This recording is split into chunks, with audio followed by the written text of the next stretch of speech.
Hey, good morning, boys and girls, ladies and gentlemen. You know what time it is, yeah? It's your guy, DLG Reppin. I'm not out here spitting bars so you can catch me slipping. I'm out here talking about footy related issues. And that's prepping. Nah, you know I'm only playing, man. I can't spit. Can't even freestyle. So I'm here to talk about some football related issues, yeah? I'm going to talk about what Joe Anderson, the mayor of Liverpool, what he has said to upset Liverpool fans. He's not very popular. It's not the fact that he supports Everton, but he does raise a point. So I'm going to come on to him in a bit.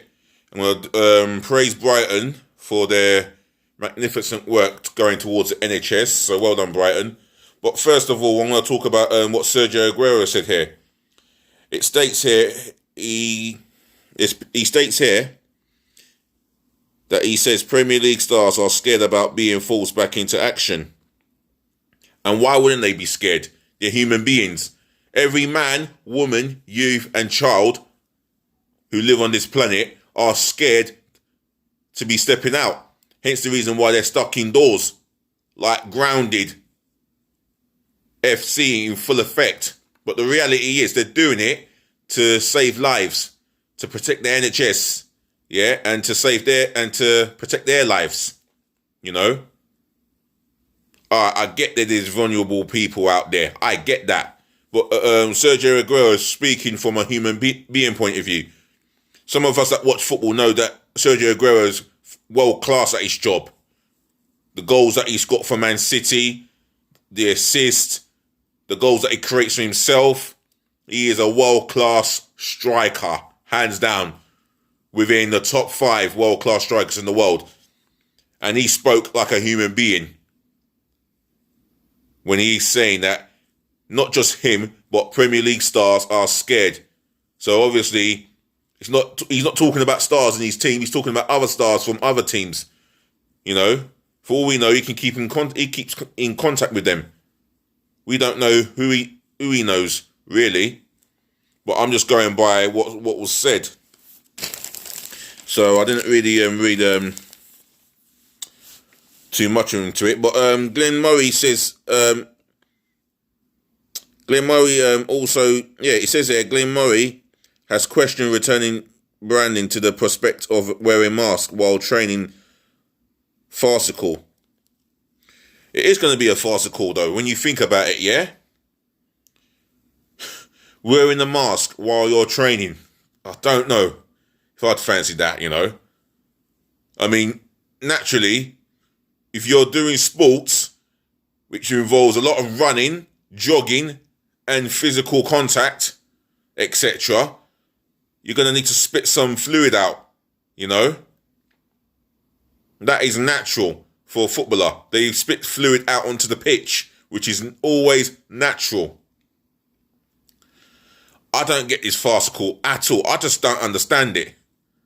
You know, when you train, you spit fluid naturally. That is farcical. And that's the reality of a footballer's living. That's their job. Or should I say that's within their job description. So, I see at the back pages, Sergio Aguero doing these exercises in what looks like his back garden. And good luck to him. At least he's got sense. You know? And he states here, we all have families. It will be so tense. Exactly. It's bound to be so tense. You're going back into training, but you're gonna have to still self-isolate. The 2 meter rules, still obey the government guidelines. You know, and these footballers are not really classed as key workers. Being a teaching assistant is a key worker. Being a nurse or a doctor is a key worker. A delivery driver are classed as key workers. But yet, footballers are not really classed as key workers, you know. You only have to have a look at Mikel Arteta, for example, what he must have gone through, you know, while he had the coronavirus. Callum Hudson-Odoi, he had the coronavirus. You know, you only have to have a look at what they went through. You know, it was traumatizing. Their lives were on the line. But a massive shout out to you, Sergio Auguro, from speaking from the heart. You know, you're not just speaking from your fellow professional footballers' point of view, but you're speaking for yourself, how scary it is for yourself, for themselves and their families.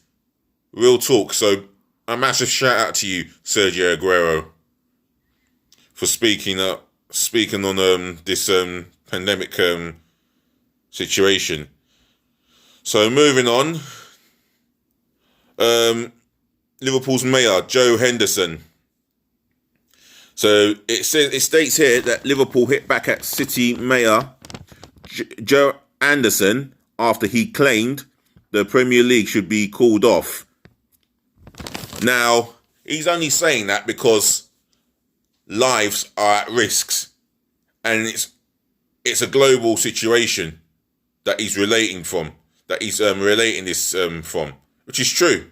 Lives are at risks, you know. It is not a safe place. It's not a safe place that we call planet Earth. It is not a safe place at all, you know. And as I'm looking at my TV now, 3.2 million people are on the case for COVID-19. That's a hell of a lot of people. That's people all over the world. In the UK alone, 26,771 people have died. Sadly. Excuse me. Get my water. I think it's one hand there. Got the hiccups. That feels better. So, you know, he's not having a dig at Liverpool fans for being an Everton supporter. That's got nothing to do with it. It's strictly about human life and everyday life. That's what it's got to do with. That's possibly why he said it. And he does have a case there, to be honest.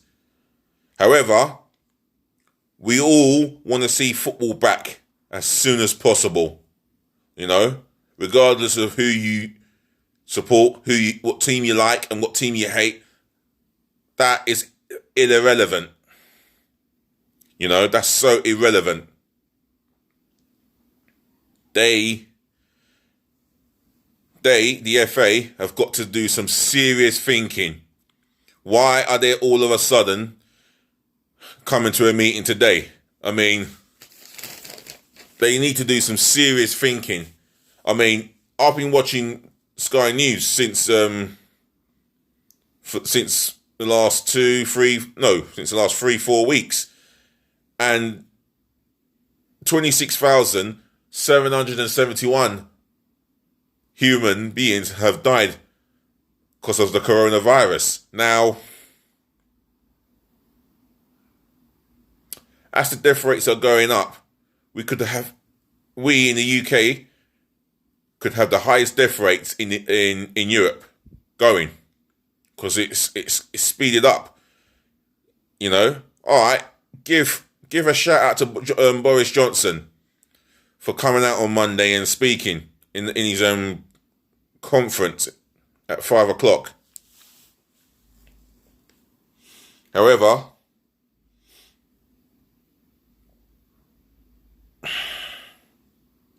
we have a situation where we have to obey the government guidelines, and it would be a farcical if Liverpool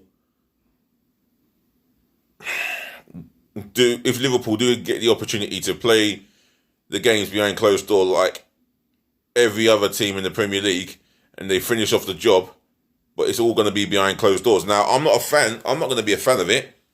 I'd rather watch football with fans, whether on the telly or in reality. But the fact is, or the reality is,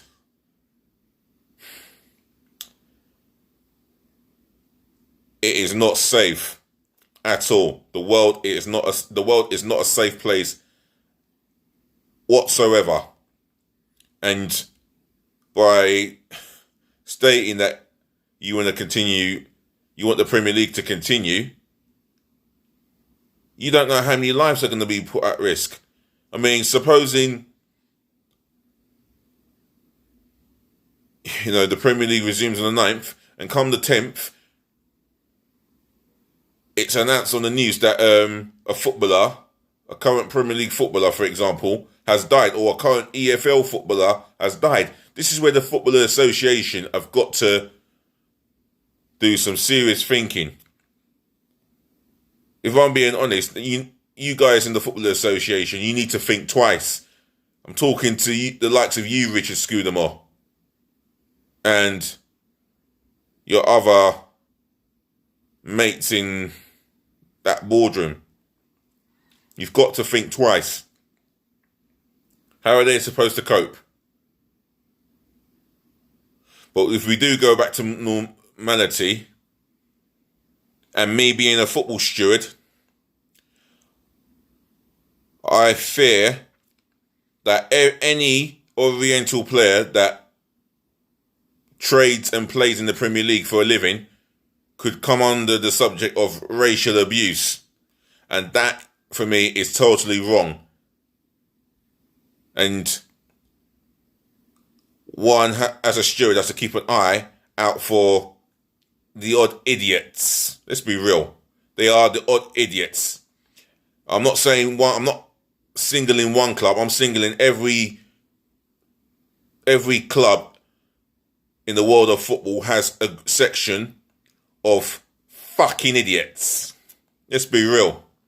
It doesn't matter what team you support, whether they're an English team, whether they're an American team, whether they're a Brazilian team. It doesn't matter what club side you support in the world. You've always got a handful of fucking idiots. But I'm mainly talking about the fucking idiots in this country. The Premier League that we have, the best league in this country. Now, there's been this discussion about Brexit having its say on each English club in the Premier League, or football league, should I say, or both for that matter, bringing their own English-based players, but yet those foreign players that come over here, if they're not playing for their national team, then they don't have the rights to play English football for that particular English club, which is all a load of fucking bollocks with a capital B. That's just fucking bollocks. In a sense, I think in a way, that's got to be considered as fucking discrimination. Yet again, well done, the Football Association. Very clever. Coming up with dumb ideas. More fucking dumb ideas. More money than intelligence, half of you that work in the Football Association at Wembley. That's the fucking truth.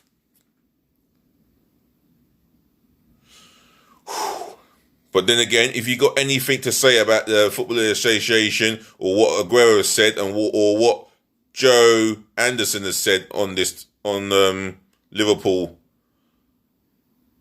or football or what he said about Liverpool, or football should be cancelled, then drop your comments below. Drive the thumbs up like button more than the thumbs down, please. And do please subscribe to my channel, yeah? I can do all the subscriptions. Definitely subscriptions is the main one for me. So yeah, please subscribe to my channel. That's DLG Reppin. Yeah? Just type DLG, check out my channels, check out my recording, and I hope you enjoy the things that I talk about, yeah? Based on football only. But I'm going to move on from that to Arsenal. Well, I look at the team. In a sense, I'm glad that, in some senses, I'm glad that the football season has not continued, because all they'll fucking do is let me down. The way they play, the way they play, with their style of play, will let you down, will frustrate you, sideways and backwards. It's so predictable. Round holes in square pegs. That is typical Arsenal, if I said that right. Round holes in square pegs, yeah. Typical Arsenal. It's so predicted. You know? What can I say? Because I've had enough of talking about Arsenal in what feels like a negative way. But the reality is, it's because of the fucking lack of ambition. You know? We have Stan Kroenke, for example. He has come out and publicly stated he's going to inject some cash into the club. Nobody knows how much it's going to be, but you've come out and said that. Instead of saying it, fucking do it. Because action speaks louder than words. In case you've forgotten, Mr. Kroenke. And the reason why I am frustrated with you is because of your lack of ambition, your motivation. No enthusiasm. And the reason why you lack those 2 or 3 above is because you don't give a toss deep down. Even though it's been said that you've given money to Arsenal, but yet those that you employ, or those that maybe you've not re-employed the recruitment staff, but you've recruited, well, they're working under you. So why aren't you calling them into your office and saying, look, the management wanted that player. Like, for example, Emery wanted Thomas Partey while he was manager, and Steven Nzonzi. And to name a couple of other players. Oh, Wilfred Zaha, he wanted him. It seems to be, the reports state that he got players that he didn't want. So, Mr. Kroenke and your recruitment staff, you've got a lot of fucking answers to questions.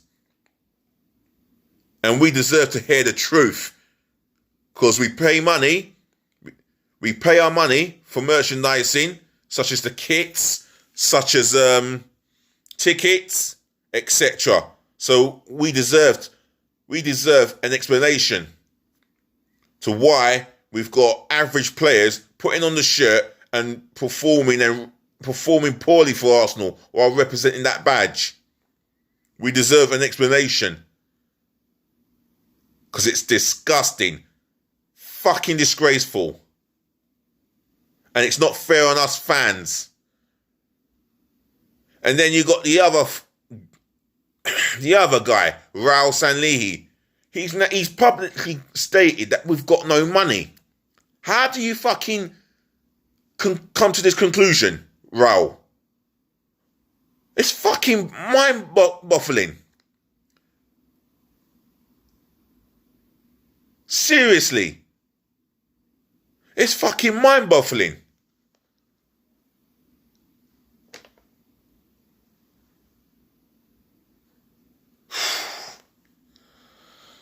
Oh, if you don't laugh, you end up crying. That's the fact of it. That's a sad truth. How have we not got any money? Now, there's over 200 million sitting in the account. Surely we can use that to strengthen the squad this summer. You know, we want to get going. And even if we take out that 200 million, we can always make it up in the ticket sales, in what's ever sold, whatever that has been sold at the club shop, that can make up for it. Yeah? Ticket sales, as I've just said. The turnstiles, what goes through the turnstiles, the executive boxes. Plus you got the other boxes, the corporate boxes as well. That gets paid for. Oh, the amount of programs that gets sold at the club. Now tell me, Kroenke, you're not taking that to fucking build your shitty whatever in America. I'm not fucking interested in your ice hockey team or your Super Bowl team or whatever, or your baseball team. I'm not interested in that. We're interested in you helping us out financially. Help and backing Arteta. But it don't sound like you're backing Arteta, don't it? And it definitely doesn't sound like Raul Sanlihi, one of your board members, is backing Arteta. It feels like between the pair of you, you're flinging him underneath a fucking bus. That's fucking despicable. And you know what? It's possibly got to the point where I feel, to say this, that Mikel Arteta will get to that point where he's had a fuck enough, more than a fuck enough, and you say, you know what? Go fuck yourselves. I can't be doing this no more. He shouldn't be sacked for not doing anything. He shouldn't be sacked for trying to do things right. Because he's done fuck all wrong so far. As our club manager. He's done fuck all wrong. It's you lot not giving him the backing. And you mean to say you can't find the amount of money he needs to strengthen the squad and to buy the players that he wants. He even stated to you guys that I want assurance of the players that I want to buy, that I want to sign. Sorry. Those were his words, wasn't it? But yet, you've obviously employed him because he was the cheap option. At a time where I wasn't thinking of Arteta after Emery. I was thinking of a Diego Simeone, Allegri. Top class proven management. However, Arteta's come in, he's made us a lot more difficult to beat than previous management has. And that's from a defensive point of view. We have improved. But it might not be the case if the season was to resume or we go into the new season, because we could be the worst of the top 6, 7, 8 teams. We might even be not even the best of the mid-table teams. That's how shit it could be for us. It's not fucking looking good at all. You know? How do you think many Arsenal fans around the world will feel that you've come out and stated that we've got no money, Raul Sanlihi? You need to take a look at yourself. It's not the first time you've let us down. You had the opportunity to employ a man who's made more fucking club appearances than any Arsenal player in the history of the football club. But you said no to him, not even giving it a thought. I mean, your nickname rings around the stadium or rings around Arsenal fans' lips, called Fraud Raul, from Don Raul. From Don Raul, you've gone to Fraud Raul. This whole thing with you and your behaviour is pissing me off a little bit. You don't want me to get pissed off to the fucking full 100. That won't be good. Because I will start cussing within reasons. And I will say why I'm cussing you with a fucking reason. With fucking reason, should I say. I will say the reason why I'm fucking cussing you. I don't want to cuss you. I don't want to cuss you for doing a shit job in your position of power. You're in a privileged position. You do know that. You're in a privileged position. And all you've done is upset quite a few Arsenal fans. But soon it'll be more than quite a few Arsenal fans. Before you know it, you'll have above 80% of Arsenal fans turning against you, calling for your head. And I might just be one of them. So please, Raul, I'm begging you, from the bottom of my heart, turn this around. Turn this around. And if Edu can help you, then yeah, he can assist you. Edu's a guy who played for the club for 5-6 years. He knows what it's all about. And get hold of Josh Kroenke. Or he can end up being a hate mob. A hate target, should I say. for the wrong reasons, obviously. So you guys in the boardroom, sort yourselves out, because this is not fucking good enough, if the truth be told. I've had fucking 10 plus years of agony, shit seasons after shit seasons. The last 10 years, I'm rating it a 2 because it's simply just not fucking good enough. And when you, Edu, Josh Kroenke, and Vinay all decided to do their work for the Arsenal in their privileged positions, I thought, you know what? Maybe the next 10 years could be a blessing. But at this rate, it looks like it's going to be another season written off and predicted as well. But there you go. And Mikel Arteta, you know the players that you want to get rid of.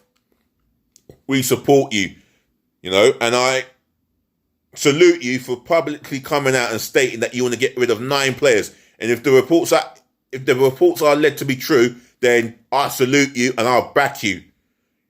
The reason why I'm backing you, because you've done fuck all wrong. The results have improved, even though you've had 15 games. The results look much more better. Our defensive performances look a lot more better. You've brought a reassurance to our defence, by getting yourself a left-footed centre-half, even though he's on loan. He wants to be part of the Arsenal future. And he trusts in what you're doing. It's obvious that your man-to-man management skills are superb and sublime. You're getting the better of players that wasn't even possible. Like Mustafi, in a whole month, he was our best performing centre-half. David Luiz has been poor. Pablo Mari looks okay in 2 games. So the centre-half pairing should be Mustafi and Mari.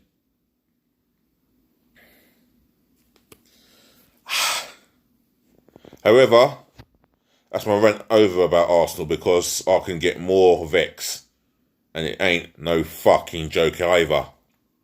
So I'm going to end this on a positive, and that's Brighton over Albion. And a guy called Alsete, if I pronounce his name right. Yeah. It says here, Brighton Stephen Alsete feels blessed having helped staff and families affected by COVID-19 in his parents' native Colombia. The young Seagulls midfielder has been sending cash to buy groceries for those who cannot work due to the lockdown in Villavicencio, the city 75 miles south of the capital Bogota, where his father is from. London-born Alsete made his Premier League debut last September and has gone on to make 19 appearances for Graham Potter's side. So, this guy is plying his trade in the Premier League, obviously, and he's pretty settled. He's getting first team football, but off the pitch, he has done some fantastic stuff. Some very, he deserves some praiseful, he's done some praiseful stuff, and praiseful stuff that deserves recognition. And if I feel that I have to talk about something that is recognitionable, then yeah, I'm going to talk about Stephen Alsete.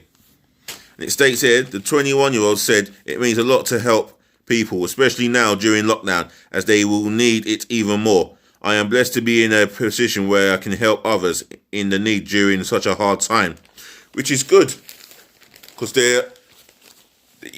I've been a steward for such a long time. I have seen catering staff throw food away, and I think to myself, you could find a way of sending it to poorer nations around the world who do not get food and drink for days, maybe weeks or months, and that end up dying of starvation. There's people out there that don't get the food that we get, and we take it for granted. And he's in a position stating that he said that he's in a position where he can help others that need it more. And it's right. And rightfully so. They do need it more. He's absolutely right to do what he needs to do. So, massive shout out to you, Alsete. For those of you that don't know who he is, get on YouTube, type his name up, Stephen Alsete, and you'll find a place for Brighton. Plus, he says here, the situation is the same as here, really, but there are poorer areas with terrible living conditions. Absolutely correct. He is absolutely correct. There are poorer situations. There are poorer situations and poorer conditions where people have to end up sleeping, eating, drinking in conditions that are deemed unhealthy and very unhygienic, if I pronounce that word right. And he says here, we estimate that we have managed to provide for around 100 families. Give this man a reward. Graham Potter, you deserve to bless this man for what he's done. Or shall I say, Mr. Graham Potter. He has done some charitable work and he deserves praising for that. I'm not saying give him a pay rise, but that's entirely up to you and the football club. But he deserves recognition and a reward. Yeah? So I'm going to leave that on the positive. So it's been over half an hour long. I've said what I needed to say. And like again, if you want to talk about what's been said by me, drop your comments below. Hopefully respectful ones, people. Or anyone around the world. Yeah, just drop your comments below, human beings around the world. Drive the thumbs up like button. And in abundance, drive the subscription button up for me, yeah? And speaking of subscribers, I like to praise 2 subscribers that I may know. One of them I do know, and the other I know personally. Well, not personally, but I'm getting to know. I would like to, shout out to you guys, or the 2 of you guys, for subscribing for my for subscribing to my channel. I hope to keep you occupied, and I'll try. Obviously, I'm gonna do more videos, and just stay tuned. I'm on my way to doing more videos, and the more I do, the more recognition I can get.